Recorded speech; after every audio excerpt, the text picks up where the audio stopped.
Today, I have a very special guest, Janice Croizet, here with us. Her book, My Dordogne Life, is part memoir, part travel guide, and completely inspiring. She's going to share the real, unfiltered truth about what it's like to start over in a foreign country, the bumps in the road that she came across, as well as the victories she celebrated, and how she found joy again after thinking her story was already written.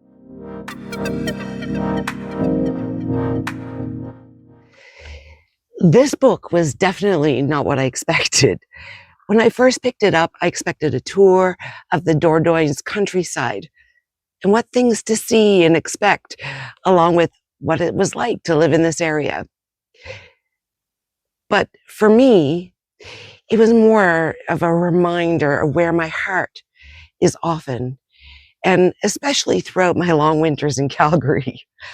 I wanted to see which places I had already visited and make a bucket list of some of the new ones that Mom and I could visit and experience together. When I'm staying here with her, that is. Surprise! Instead, I found a heartfelt story interlaced with a much warmer perspective of visiting the area and how to experience it as a local rather than just a tourist.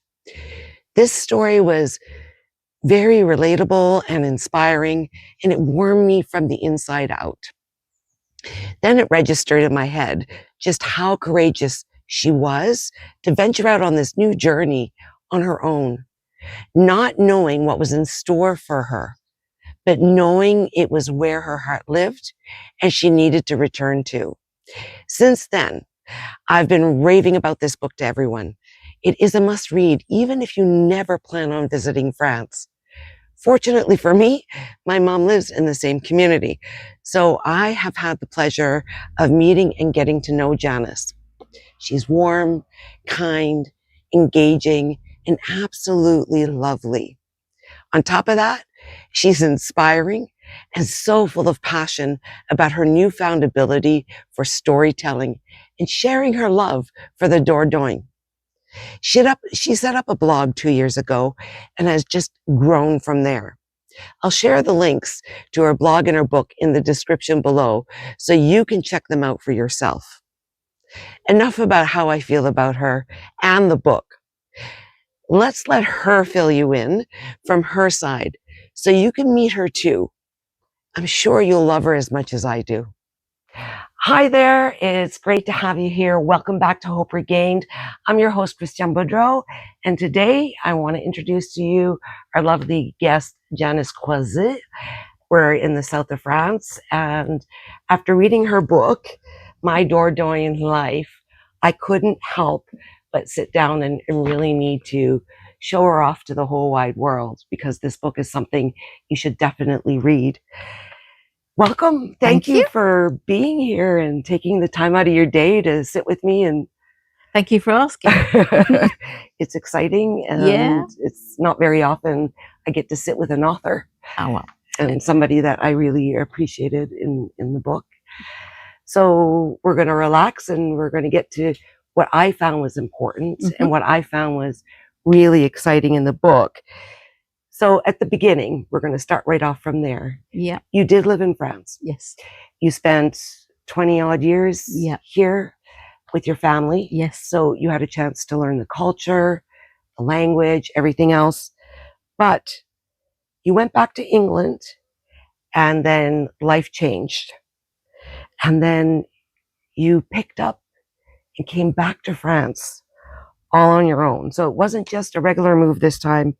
It was a whole change in your life circumstances on your own. It was a huge step, yeah. When I lived here before, my parents lived here. My dad died here. And then personal circumstances changed. We had to go back to England. But I think it's important to say that I didn't want to go back. I could never have imagined ever going back to live in England. Anyway, we did. When we were there, my mum died. I got divorced. The family dog died. And the girls, my two daughters, grew up and fled the nest. So I found myself completely on my own. All the roles that I'd ever played had gone. I wasn't needed anymore. So I found myself in England, in a country where I didn't want to be there, on my own. And I just felt like a complete outsider. But there was always this idea in my head, well, I never wanted to be here anyway. I never wanted to leave France. So it was always in my head that I was looking for a route to go back. So there was something deep down inside that you thought, this is my home. Yes. This is where I need to be. But still, all by yourself, with everything that you used to know no longer. Yeah. And you're picking up what pushed you, what gave you the courage to make such a drastic change on your own? My girls, they had gone. You know, I was still in contact with them, but it was the fact that I didn't really know anyone. I moved into a world where I made friends, but all those friends had lived there all their lives. They had their family, they had their whole support system. And I didn't have any of that. The girls lived away. And I thought, well, actually, I know more people in France than I do here. What am I doing here? I'm a little bit of an outsider. It wasn't easy to go out as a single woman, as a middle-aged single woman. And let's not forget that I met my ex-husband when I was 19. Wow, yeah. I'd been with him the whole of my adult life until I was 55. So to be suddenly on my own, not knowing anyone, I just thought, if I don't do it now, I want to do it. If I don't do it now, I'll leave it too late. I know more people in France. I've spent more of my adult life in France than in England. Why not go back? And when the girls, when I was so nervous about telling them about what I was thinking, when they said, Mum, just go, I thought, well, that's it. And that was the I kind of trigger. got the seal of approval from them. Otherwise, I wouldn't have done it. So that ripped off the Band-Aid. Yes. And then you decided, okay, I'm going to do it. Yeah. It still takes courage because, again, when you were here with family. Yes. And this time, your personal circumstances had changed. I was doing everything on my own. So it's a whole new life Yeah. that you started Yeah. on your own, like you said, 19 to 55.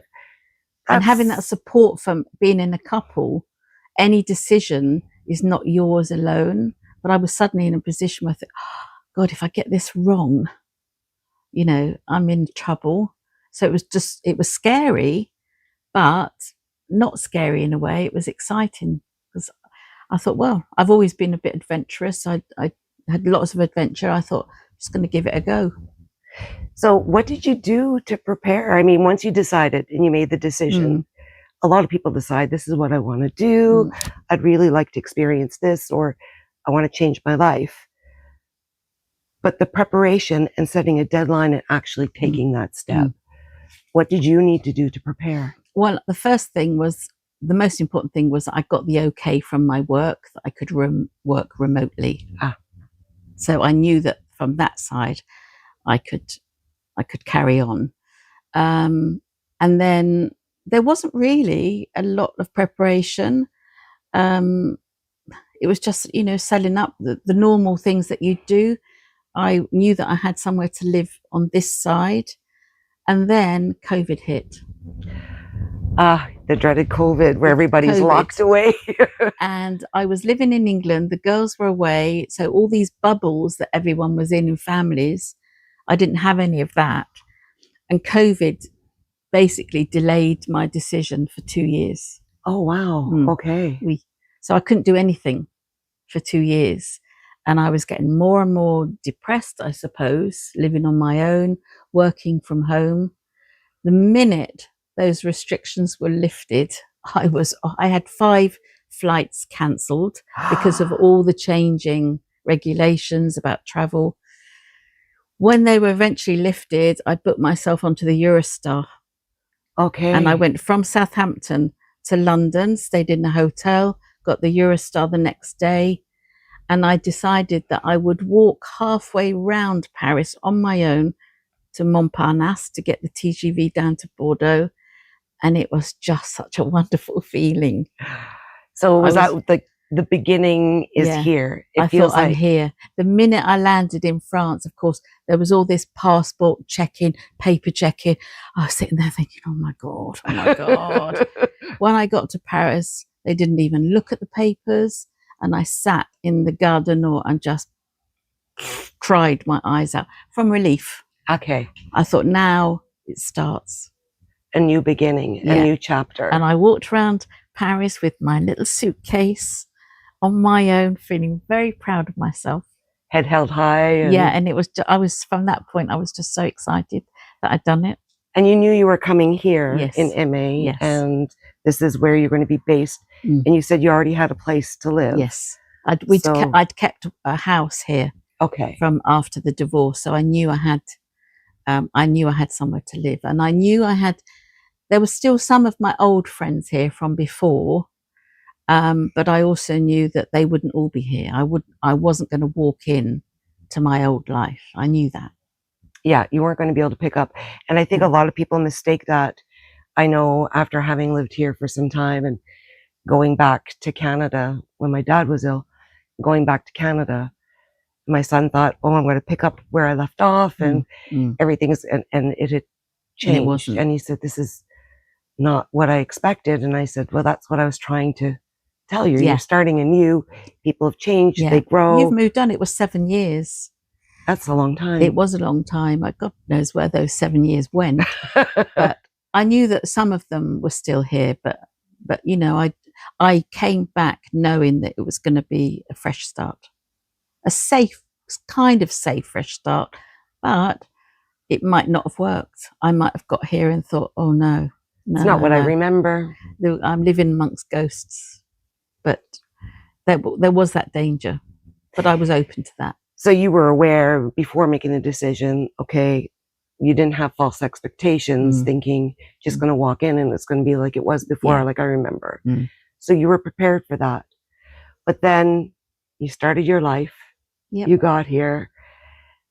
There must have been some lumps and bumps along the way of adjustment, just the same. There was, going back to COVID, they started changing everything again. And there was the threat of going into another lockdown. And my eldest daughter wanted to come over. There were complications about when she could come. And I thought, if this all goes wrong, I'm going to have to go back. I want to go back. I don't want to be living in another country to where my children are and not be able to get to them if I need to. It was only that. If it hadn't have been for that, there was no problem with anything. I was here and working, getting on with my life, going out. And then you found a way to adjust and make new friends as well. Yeah. I caught up with some of my friends. When I lived here before, there were 5 families, 5 couples. We all had young children at the same time. We used to go on holiday, blah, blah, blah. When I came back, we were all divorced. Wow. Everybody? The whole group? The whole 5 couples were divorced. 2 of the friends, the girlfriends, were still in AMA. So I caught up with them, and it was great to finally be friends with somebody that knows me, because the friends that I made in England, they didn't know me. And we could talk about the old times. We could say, oh yeah, the kids are at university or this and that. We had lots in common. So I caught up with them, and it was just so easy to make new friends here.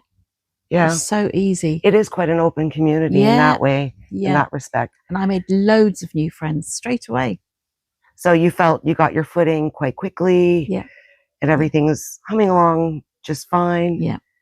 And then you start up your new blog. Yes. Because I remember seeing it last year when I was here going, oh, I'm going to start following along. And I met you briefly when we were out for coffee with Hillary. Yes. And so I knew who you were, and I thought, oh, I'm going to follow along. And I checked the blog because I think, okay, when I'm away, if I need a good cry and get homesick, I can have a look at the blog. And then the book came out. Yeah. Where did you find the passion within you? What got you moving in that direction? The idea to start the blog and to write a book, not only this one, but you've got your learning French blog for beginners Mm-hmm. that's out there, and you're giving French lessons. You've turned your whole life around as far as Yeah. career goes too. Yeah.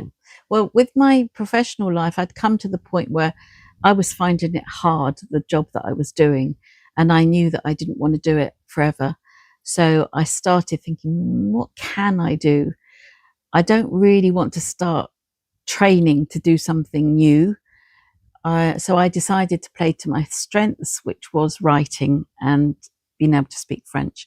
When I lived here before, I had a bit of a stint being a reporter for the Sud-Ouest newspaper. Okay. So I was kind of like, I'd done a bit of it before and I enjoyed it.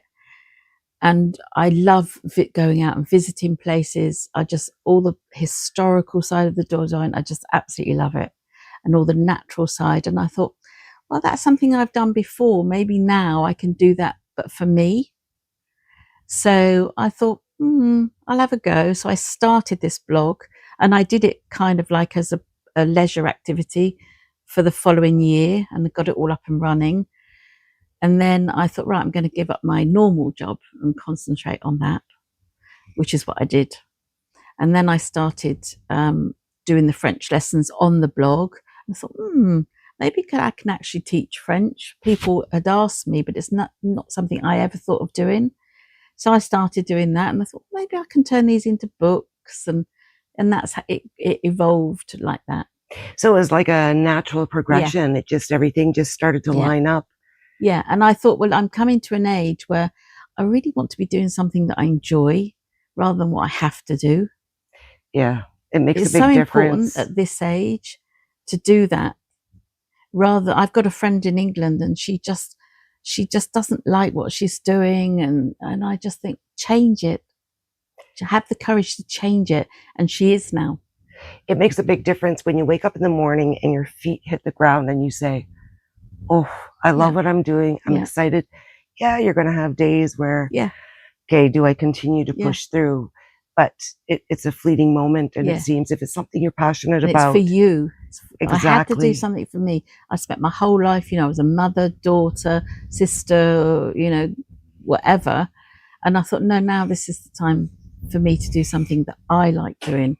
And if I make a mistake, I've only got myself to answer to. And that's a nice feeling. It's fantastic. Yeah. And it's been really inspirational. Again, when I read the book, how your life is intertwined and there's such a personal, relatable touch. And I'd find myself smiling and chuckling because there's a sweetness to it too, of the new life that you built for yourself. Not only, you're no longer a single woman, and I was here when you got married last year. Yes, yeah. So congratulations on that. Thanks. And you could see that building in the story as well. So what was really great about it was how you took us around to different sites, which is great if you're going to be a tourist instead of a black and white tourist guide, which is bland and I would never read them. I need something that has a personal touch. Yeah, exactly. But the building of your new life is kind of intertwined in all the sightseeing and seeing it from that kind of perspective, fresh eyes, somewhere you're familiar with 2 Point, but those fresh eyes, and how you did it in building this new wonderful married life that you have now. Yeah. Well, I set out, I thought, if I'm going to write this book, it can't be just a rehash of something else that someone else has done. It's got to be a little bit different, which is why I thought, well, yeah, I've been to these places. I can tell people from personal experience, but also blend in this personal story with it to make it something maybe just a little bit different. It's not only different, it's really, like I said, it's really lighthearted and it's refreshing, and it brings a sparkle to your eye. It brings this. So I think you should really pat yourself on the back. Thank you. You've done an amazing, amazing job, and to turn your life around. How brave you must. And I know you said, okay, I was ready to do something for me, but you were really brave in taking that actual step. And not only do that, but being open to all the other new things and gradually making those changes. So where do you see your next steps from here? Well, I've started writing a series of beginners French books. Number 2 has just come out. That's 2 of a series of 3.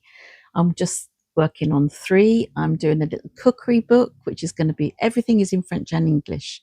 That was another thing. I don't want everything just to be in English. And I've started writing a novel based in the Dordogne, which also intertwines with my own personal family history because my great grandfather was French.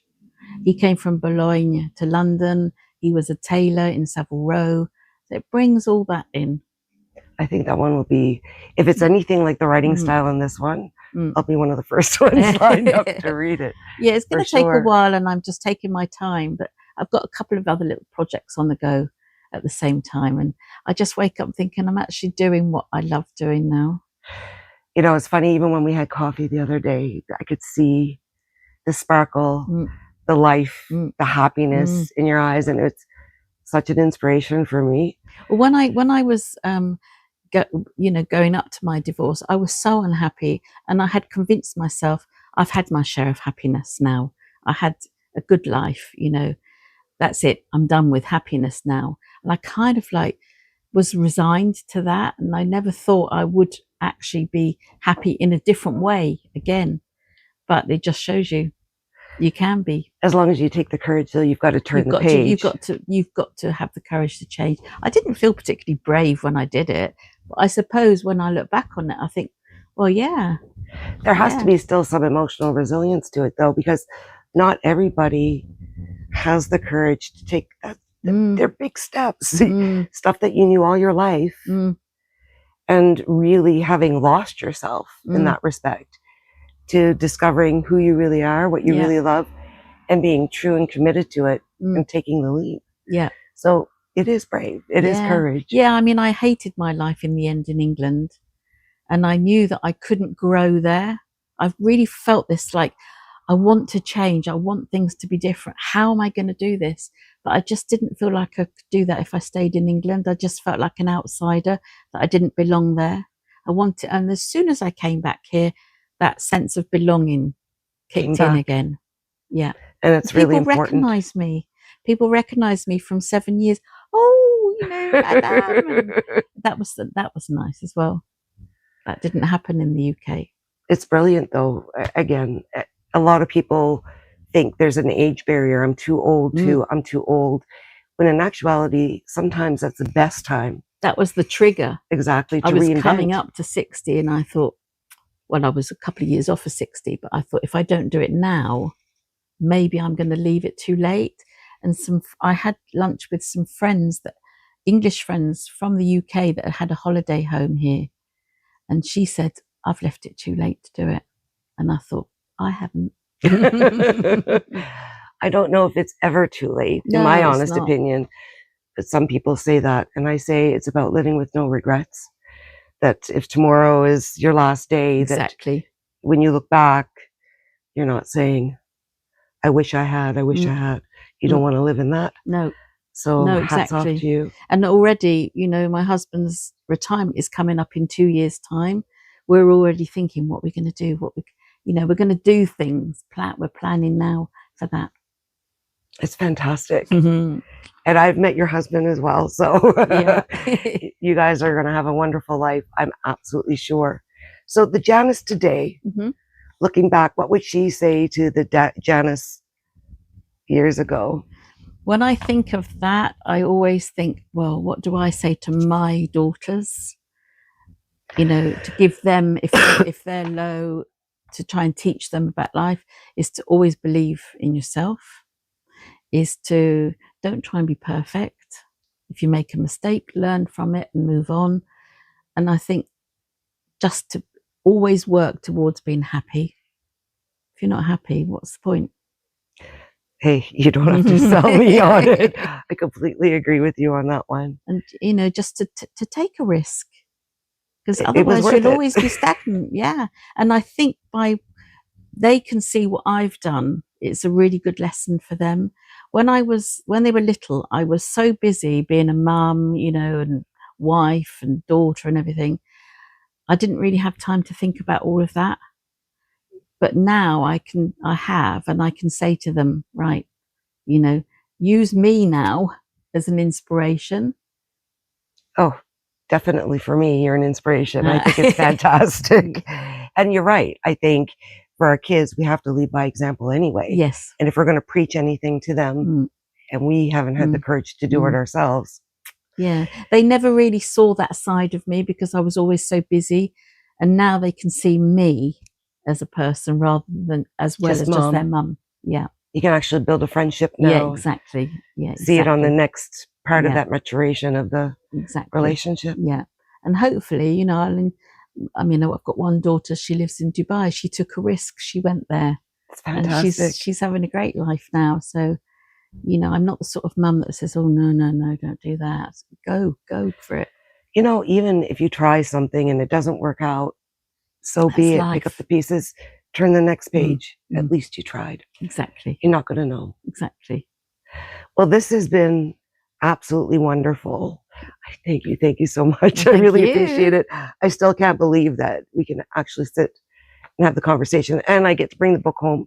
Yes. And read it again and again and remember you. Well, I'll see you again anyway. Yeah. When I'm back. Yeah. And I'm going to leave a link for this book. You'll find it in the description here, as well as for the website for Janice's blog, Dordogne Life. And I will find some other links. I'll put our other social links and everywhere else so that you can get your own copy and you can check it out. In the meantime, thanks so much for hanging out with us this time, and we'll see you next week. But you can subscribe. Don't forget to hit that little bell so that you get a reminder when there's something new, because you never know what's going to pop up next here on Hope Regained. Until then, you're worth it. Keep rediscovering your love for life.